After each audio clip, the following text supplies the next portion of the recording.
Hello guys and welcome back to another video. So in today's video I'm going to be talking about all about my trip to Alton Towers, what rides I went on, the hotel, food, merch and much more. Enjoy the video. So I went to Alton Towers for 4 days. I spent 2 days travelling and 2 full days on park. I stayed in the original Alton Towers hotel. I really enjoyed staying on site as I thought it was a good hotel venue. The original hotel was quite good actually. Our room wasn't too bad, quite well presented. The entertainment in there was decent as it was just music on and off times. And there was a lot of nice theming in the hotel as well. We went into their restaurant as well for breakfast, which was a buffet. That was quite good actually because it was your general full English breakfast. We also went in there for an evening meal, which was okay. It wasn't really our kind of menu, but I did have some burger and fries. But the staff in there was still very friendly. While I was there, I also had an explore and splash down in the hotel. I thought that was also quite nice because there was like more entertainment going on. And looked around both of them in the shops, in fact, in both hotels. And you also got to see a good view of the water park behind Splash Landing, which I thought looked pretty cool. I haven't been in the water park yet, but hopefully next time I'll be able to go in there. So I mainly went in there for the evening buffet meal, and I was so impressed by how much food there was you could eat.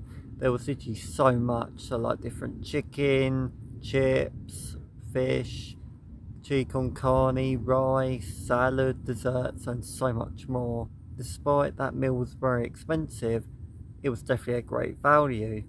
And don't get me wrong, despite the whole experience is very pricey and expensive, from the hotel room to buying extras while there, I totally recommend staying at the Alton Towers Resort, and I'll definitely stay there again, but next time I'll probably try somewhere different. For example, the Enchanted Village where the lodges are, or maybe Splash Landing. So I'm now going to go through a load of the different rides that I went on in the park and areas and exploring one by one. So starting off with the Curse of Alton Manor, I went on that 3 times and I must say I was blown away by how detailed the ride was. It's basically like a ghost train and set as a haunted house. On the second and third go, I literally had a cart to myself, which made the experience even better. For those who have not been on Curse of Alton Manor, I totally recommend giving it a go. Be aware, some scenes may feel a little bit creepy. I'm on the edge of the seat, it might make you jump a little bit, but it's honestly so good. It's probably the best dark ride I have done in the UK. It's actually my #1. Next up, I'm going to be talking about all the coasters that I went on. So starting with, I got back on Wicker Man, managed to do that 3 times. I've been on it before 6 years ago and it was great to get back on it. Still running great as normal. And it still remains my #1 coaster in the UK and at Towers. I like Wicker Man, my favourite row is probably near the back as well. I also went on Galactica. I thought it was an okay experience, as last time I did it I only did it with VR and couldn't really say my thoughts properly. Also went on Oblivion twice. It was great to get back on that. I quite like that one. I think it's a short and sweet coaster with going down the drop and going past the Retro Squad. Also did 2 coasters for the first time in Dark Forest, and that's Rita and 13. 13, it was different. I didn't actually mind it, and the drop wasn't as bad as I thought it was going to be.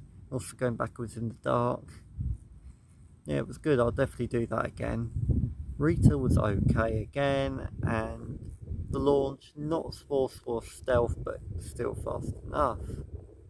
What's your favourite coaster at the park? Comment below. I also went on Nemesis Up Terra for the first time, and it kind of reminded me of Ghost Train a little bit. I thought it was an okay experience. The actors made it really, they were very good in there. The fake elevators were very cool, especially with all the effects going off. And the drop tower, it was nothing spectacular, it was just a little drop and a few effects on the tower. Have any of you guys done them Terra? Be sure to put your comments below. So while I was at the park, I also experienced the World of Dave Williams. I think it's a nice little fat area for the families and the kids to enjoy. It's quite a nice themed bright area. I went on the twisters that they have. I can't remember the actual name, can't pronounce it. I thought that was good, just an ordinary twist ride, you get a funfair. Also went on Gangster Granny the ride, and I was very impressed by how good that ride actually is. It's one of my favourite dark rides at the park, and I'd definitely do that again. We actually went on it twice, in fact. Yeah, it's definitely quite different compared to any other dark ride you would do in any Merlin Parker, in fact. Also went on the Blade as well. I thought that was a decent ride, just like Blue Barnacle and Johnny Rocker. Also explored Mutiny Bay, did the sea life in there. I was quite surprised how fresh it was and clean. Loads of nice fish in there and everything, good theming. Also looked around to see Beebe's Land and a little bit of the gardens. Saw the Towers ruins. I was a bit gutted that Hex was closed and Runaway Mine Train was closed, but there's always next time.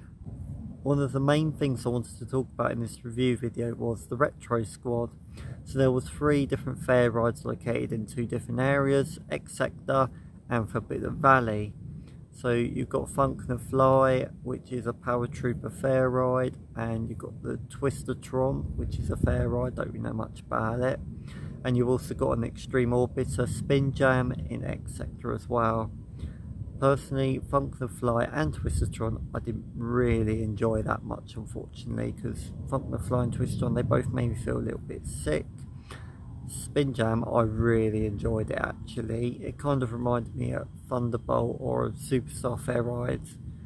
You put any of those fun fairs enthusiasts out there might know. Personally, for the future of Retro Squad, I think that if they want to get through loads more names, because I know on the video there was loads more names to come for the Retro Squad, and if they want to get through them that quickly, then next year they need to get rid of Funk the Fly and Twistertron and add 2 more flat rides. Maybe keep Spin Jam for a few more years, as that was really good. Or they could just end Retro Squad this year and hopefully replace them with more major permanent flat rides, but we'll see what the future holds for the Retro Squad. Managed to get a few Alton Manor merch and also some of the new mugs. I quite like some of the new merch lineup this year. In fact, they're actually quite good. Food wise, I didn't really get that much in the park. I only just got some chunky chips from Rita. And the only areas or rides that I haven't done now are Catania Canyon rides, Mutiny Bay rides, CBeebies Land rides, Spinball Whizzer, Hex, and the odd ride in David Wellings, which isn't too bad at all. I didn't do the Alton Towers dungeons as I didn't want to go in on my own. I wanted to go with at least a few people, and I could easily make that up by trying to go to either the London dungeons or the Blackpool dungeons. So that is the end of my review video from Alton Towers. I had an amazing time and I hope to be back there very soon. If any of you guys have been to Alton Towers, if so, what's your favourite coaster, dark ride or area? Be sure to put your comments below and be sure to like and subscribe for more future videos. My name's Liam, see you in the next one.